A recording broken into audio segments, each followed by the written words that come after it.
City sounds lovely.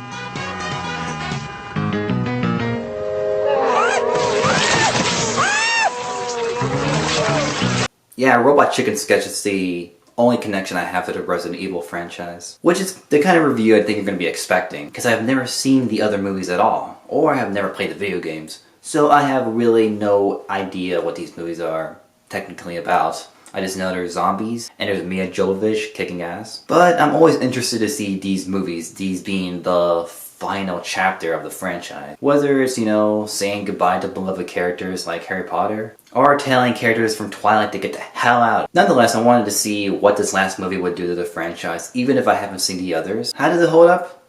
It's pretty okay.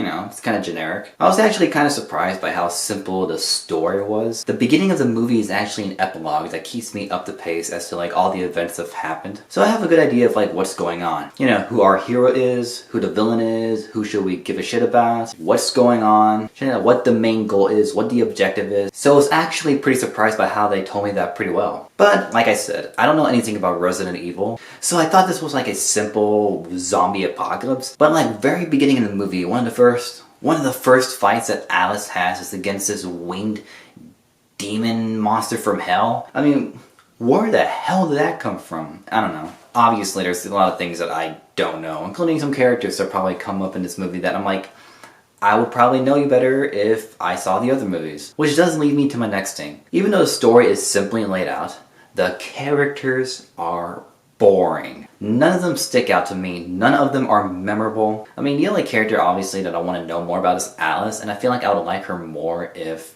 I saw the other movies. Also, she's played by Mia Jovovich, who is pretty hot. But yeah, I'm pretty sure it's not news. Also, yeah, she needs to kill the friend zone guy from Game of Thrones, who is the villain. And there's also this guy who looks like a reject from the Matrix or something. Alice, this is the last time. You have to kill me because I am always alive. I don't know. I really don't know about this guy, so that's my impression of him. But like I said, none of the other characters I give a shit about. There's actually one girl who dies pretty early in the movie, but I didn't even know who she was at some point. I was like, oh, she's dead.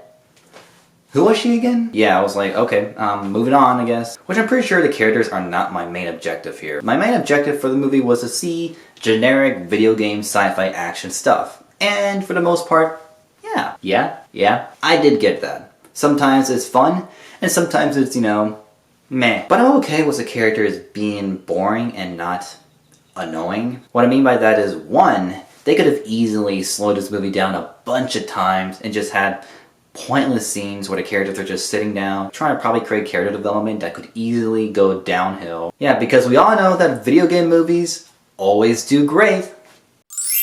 No, that's a joke because they suck! Which does lead me to my next thing, is that of course, I came to this movie to see video game sci-fi action. And yeah, that's what I got. I got a lot of action. It was action back to back to back. Guns, blood, people getting decapitated, bodies being on fire. It's all the violence that you would want to see in a video game sci-fi apocalyptic movie. The cinematography, a lot of the CGI, it all looked really nice. Everything looked sticky and dusty and sweaty. It really felt like an apocalypse. But even though everything looked nice, the editing, oh my god. The editing was horrendous. Ugh. There is so much stuff happening, but even in just one scene, there's so much cuts going through so many reactions and so many unnecessary shots. There's so many close-ups, so many handheld shots. Some of it is annoying, and that gets a little distracting. It was so hard to tell, what was going on. What is going on in the scene? Who's fighting who? What is happening? And the jump scares.